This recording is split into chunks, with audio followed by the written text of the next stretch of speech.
In America, kamikaze pilots are seen at the very least as evil or misguided. They took the lives of many American soldiers during World War II, especially in Western media. They often fail to show how these pilots were human, just like you, who are watching the video now. I ask that you listen to the accounts of these soldiers with an open mind and heart. Because if you had been born in that time, in that country, and included in that reality, the probability that you would have had the same attitudes and thoughts is quite high. This is a collection of letters from these pilots, written shortly before they flew their final missions. They show a concern for family and the mundane things of everyday life. Honorable older brother, once again, orders have arrived for the attack from which we will not return. I feel not the slightest regret. I have already become intimate with death, the final rite of passage that we, as human beings, must face. All that remains is to fulfill the duties for which I have been trained and to carry out the imperial mandate. I feel deeply ashamed that, in my 27 years of life, I have been such an unworthy son and younger brother. I must leave everything in your hands. It is with a calm heart that I fulfill the obligations for which I was born. I am merely performing my duties as a man. The manila soap that you will find among my belongings was given to me by the Chief of Staff. Please take good care of Mother and take care of yourself this coming winter. Recently, in quieter moments, I find my thoughts continually returning to you and our soon-to-be-born child. Please take good care of your health. When we first arrived at our base in Kyushu, there was a sudden change in plans, and we were all assigned to special attack units. I expected to depart at any moment. Every day, while waiting for my first and last attack, I reread the letter you wrote the day you made jelly and looked at the photos of you and Sister Etchen. Surprisingly, my heart was perfectly at peace, as if another me was watching the me who was so calm. But the orders, for better or worse, changed again, and I was assigned to another squadron and given other tasks.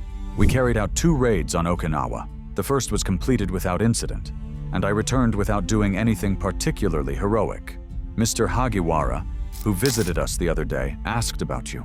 Try not to be upset, but he was shot down the day after his arrival. Now, more than ever, the fleeting nature of human life surprises me, but I have become a much stronger person. You must also be strong. Wait for me. I will return without fail. Until you safely give birth to our child, I have no intention of dying easily. Tomorrow will be Captain Masano Bukuno's final mission. He knows this, and whether he admits it or not, the tide of war has turned against Japan. Kuno sits and writes one last letter to his 5-year-old son and 2-year-old daughter. Dear Masanori and Kyoko, even though you cannot see me, I will always be watching you. Your father will become a spirit and watch over you closely. Both of you study hard and help your mother with her work. I cannot be your horse to ride, but you two be good friends. I am a cheerful person who flew a large bomber and defeated all the enemies. Please be unbeatable people like your father and avenge my death. Father. Kuno boards a plane loaded with explosives and flies south for several hours, crashing into the side of an Allied warship. Mission complete. He was a kamikaze pilot, one of the thousands of Japanese men who volunteered to be aerial suicide bombers in the final years of World War II. Many soldiers see this as a glorious opportunity to die for Japan. Honored mother and father, the difficulty of the journey you made to see me was clearly evident in your disheveled hair and the dark circles under your eyes. It made me want to kneel and worship you. In the wrinkles on your foreheads was a vivid witness of the pains you endured to raise me. Words could not express my feelings, and the little I said was extremely superficial. However, though keenly aware of how little time we had, I saw in your eyes and in your gaze everything you wanted to say but could not. When you took my hand and passed it over your chilblains, I experienced a deep feeling of peace, unlike anything I had experienced since I enlisted, like being a baby again and desiring the warmth of a mother's love. It is because I delight in the beauty of your deep devotion that I can sacrifice myself for you. for in death I will sleep in the world of your love. Washed with my tears was the sushi you so carefully prepared, as it was like putting your love on my lips. Although I ate little, it was the most delicious meal of my life. Honored Mother, even though I was never able to fully accept the love you gave me, I received much wisdom from you. And Father, your silent words are deeply engraved in my heart. With this, I will be able to fight alongside you both. Even if I must die, it will be with a peaceful spirit. I say this with all my heart. The war zone is where these beautiful emotions are put to the test. If death means a return to this world of love, there is no need to fear. There is nothing more to do but to move forward and fulfill my duty. At 4 p.m., our meeting was over. Watching you leave through the gate, I silently waved goodbye. A 21-year-old kamikaze pilot writes to his father, "I will live for an eternal cause. Death leads to life. Death is a joy. When I offer this body, the empire will flourish forever." Such fanatical desire for martyrdom, even in the face of defeat, seems to go beyond mere patriotism or even the ultra-nationalism of recently toppled Nazi Germany. This militaristic zeal is rooted in something older, something from the ancient Japanese Shinto religion. Let's understand a bit about the role of the emperor. Traditionally, the Japanese Shinto religion viewed the emperor as a kami, or deity, a direct descendant of the Sun-kami Amaterasu. He acted as one of the countless kami, spiritual essences that included powerful deities of the elements, as well as fallen soldiers in natural landscapes. On the cosmic scale between ordinary humans and powerful deities, the emperor occupied an intermediate place, acting as a shaman who performed rituals to ensure the kami would grant abundant rice harvests. Even as centuries passed, and the emperor's power was handed over to the shogunate military leaders, the emperor remained a spiritual leader. Then, in 1868, a revolution dragged an isolated nation populated by peasants and samurais into the modern world. Farming villages and folklore were replaced by factories and notions of science and imperialism. Oligarchs had stripped power from the shogunate in an event called the Meiji Restoration, proclaiming the restoration of the emperor's authority, except that the status of Emperor Meiji appeared very different from that of the ancient emperors. Officials now portrayed him as a sort of supreme infallible kami, entitled to unquestioning loyalty from the people and the military. Invoking his divine image, Japanese officials justified aggressive expansion into neighboring countries and the suppression of political opposition. Schools, Shinto shrines, and barracks became vehicles for militarist propaganda. I hope everyone has been doing well lately. I am immensely grateful that you took the trouble to visit me the other day at such a busy time. Since my injury is already healed, do not worry. Finally, the time has come for my final service. I deeply appreciate my special education up to now. I am someone who lacked courage, but please, speak well of me. To destroy our enemy, I will gather courage with all my strength and attack. We are the ones who will save the country from the current crisis. Proud of this, I will surely do it. My comrades have already done so. Even now, my companions, believing in those who will come after them, are attacking the enemy. Should I stay silent? Should I try to be calm about this? Father, mother, please congratulate me. Brother, sister, please take care of father and mother. I will certainly be protecting everyone from the distant immortal skies in Nansei Shoto. Even if my body dies, I will surely defend you. Please send my best regards to the neighbors. I hope you stay in contact with Mr. Ebihara from Honjo. Since I have been busy, I haven't been able to write him a letter for a long time. Please also give my regards to Mr. Nishigaya. With this, I say goodbye for the last time. Thank you for everything. Farewell, farewell.